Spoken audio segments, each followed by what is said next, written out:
ଆଜ୍ଞା ରାତିରେ ମୋତେ ନିଦ ନାହିଁ। ଆଉ ଦେଖୁନା ରାତି 2ଟାରୁ ଉଠିକି ଆଇନା ଆଗରେ ନିଜକୁ ରସିକ ନାଗର ଭଳିଆ ମନେ ମନେ ଭାବି କେମିତି ଛଇ ହେଉଛି। କାହିଁକିନା କାଲି ପୁରା ଦିଦିର ରିସେପସନ୍। କ'ଣ ମନେ ଅଛି ନା ଭୁଲିଗଲେଣି? ଯିବାନି କି ଆମେ? ହଁ ତମେ ନ ଯାଅ, ଆମେ ଆମର ଚାଲିଲୁ। ଆମ୍ଭେ ପଞ୍ଚମୂର୍ତ୍ତି 2 ଭଣଜାଙ୍କୁ ଧରି ବାହାରିଲୁ ନିଜସ୍ୱ ବାହନ ଧରି।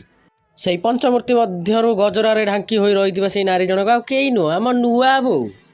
ତାଙ୍କ ପାଖରେ ଯିଏ ବଇଛନ୍ତି ଆପଣ ତାଙ୍କୁ ଅଳ୍ପ ବହୁତ ଜାଣିଥିବେ। ସିଏ ଆଉ କେହି ନୁହନ୍ତି, ସିଏ ମୋ ନାନୀ। ଆଉ ଏ ପଛପଟରେ ବେଙ୍ଗ ପରିକା ହାତ ଗୋଡ଼ ମୁଣ୍ଡ ଟେକି ରହିଥିବା ସେ ବାଳିକା ଜଣକ ଆଉ କେହି ନୁହନ୍ତି, ସିଏ ହେଉଛି ମୋ ଭଉଣୀ, ତା ନାଁ ବି ବେଙ୍ଗ। ପଞ୍ଚମ ମୂର୍ତ୍ତିକୁ ଖୋଜିବା କୌଣସି ଆବଶ୍ୟକ ନାହିଁ, କାହିଁକିନା ସିଏ ହେଉଛନ୍ତି ଆମ ନବକୋଟି କର୍ଣ୍ଣାଟ କଳବର୍ଗେଶ୍ୱର, ମୋ ନିଜସ୍ୱ ଜିଜାଜି। ସେ ଏକାଧାରାରେ ଆମ ନନା ନଥିଲେ, ସେ ଥିଲେ ଆଜି ଆମ ମାର୍ଗଦର୍ଶକ। ମୁଣ୍ଡାମୁଣ୍ଡି ଉପରେ କହିବାକୁ ଗଲେ ତାଙ୍କରି ପାଇଁ ଆଜି ଆମେ ଯାଇ କନ୍ୟାଘର ବାହାରେ ପହଞ୍ଚିଲୁ। ଏମିତି ବାଟରେ ହାଲୋ ହାଏ ବାଏ ନାଚକୁଦ କରିକି କେହି ନ ଆସିବା ଆଗରୁ ଆମେ ଯାଇ ଆଗେ କନ୍ୟାଘର ବାହାରେ ପହଞ୍ଚିଗ। ନିଘୋଡ଼ ନିଦ୍ରାରେ ଶୋଇଥିବା ସେ କନ୍ୟାକୁ ମୁଁ ଉଠେଇ ଆଣି ମୋ କ୍ୟାମେରା ଆଗରେ ଠିଆ କରିଦେଇ 2-4 ପଦ କହିଦେଲି। ତ ଫାଇନାଲି ଆମେ କନ୍ୟା ସହିତ ଭେଟ ହେଇଗଲା ଆମର। ତ ଦେଖନ୍ତୁ ଇଏ ହେଉଛନ୍ତି ସେଇ କନ୍ୟା ଯାହାକୁ ଏତେ ଖୋଜା ଚାଲିଥିଲା, କିନ୍ତୁ ବାହାଘରରେ ତାଙ୍କର ଭେଟ ମିଳିନଥିଲା ଏତେ ବ୍ୟସ୍ତ ଭିତରେ।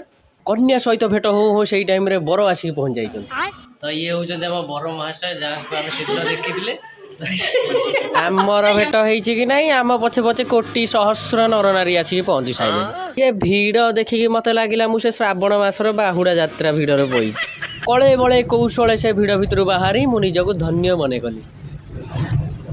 ତ ଫାଇନାଲି ଆମେ ପଳେଇ ଆସିଲୁ କନ୍ୟା ଘରକୁ। କନ୍ୟାକୁ ଦେଖିକି ତା ଘର ଦ୍ୱାର ଶାଶୁ ଶ୍ୱଶୁର ସମସ୍ତେ ହେନ୍ତେ ଏକାବକ ସମସ୍ତଙ୍କୁ ଦେଖିକି ପଳେଇ ଆସିଲୁ। ଇଚ୍ଛା ତ ଥିଲା ରହିବା ପାଇଁ, କିନ୍ତୁ କ'ଣ କରିବା, ଆଖିରେ ଆଖିଏ ନିଦ ଥାଇ ଆମେ କ'ଣ ସେଠି ରହିପାରିବୁ। ତାପରେ ବି କନ୍ୟା ତ ଦେଇସାରିଲୁଣି, ତାଙ୍କ ଘରେ ଆଉ ସବୁଦିନ ତ ରହିହେବନି, ଯାହା ବି ହେଲେ ଆମ ଘରକୁ ଆସିବାକୁ ପଡ଼ିବ ନା। ତ ସେମିତି ଆମେ ଦେଖିକି ତାଙ୍କୁ ସମସ୍ତଙ୍କୁ ଘରକୁ ପଳେଇ ଆସିଲୁ। ତ ଆପଣମାନେ ଏମିତି ଭିଡ଼ିଓକୁ ଦେଖୁଥାନ୍ତୁ, ମୋତେ ସପୋର୍ଟ କରିଥାନ୍ତୁ, ଏମିତି ଅନ୍ୟମାନେ ବାହା ହେଇଯାଆନ୍ତୁ, ଆମେ ତାଙ୍କ ଭିଡ଼ିଓ ଦେଖିପାରିବା, ତା ବାହାଘରୁ ଯିବା ଆଟେଣ୍ଡ କରିବା। ତ ଏବେ ରହୁଛି, ନମସ୍କାର। ହ୍ୟାଲୋ ଭାଇ କରିଦିଅ ସମସ୍ତେ।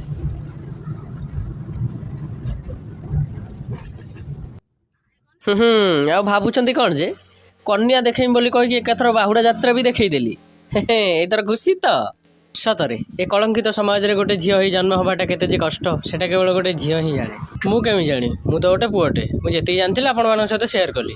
ତେଣୁ ଖାଲି ଖାଲି ନ ଯାଇ like comment share subscribe follow ସବୁ କରିକି ଯାଆନ୍ତୁ। ତ ଫିର ମିଲେଙ୍ଗେ ଚାଲତେ ଚାଲତେ। ଆଜ୍ଞା ରାତିରେ ମୋତେ ନିଦ ନାହିଁ। ଆଉ ଦେଖୁନା ରାତି 2ଟାରୁ ଉଠିକି ଆଇନା ଆଗରେ ନିଜକୁ ରସିକ ନାଗର ଭଳିଆ ମନେ ମନେ ଭାବି କେମିତି ଛଇ ହେଉଛି। କାହିଁକିନା କାଲି ପୁରା ଦିଦିର ରିସେପସନ୍।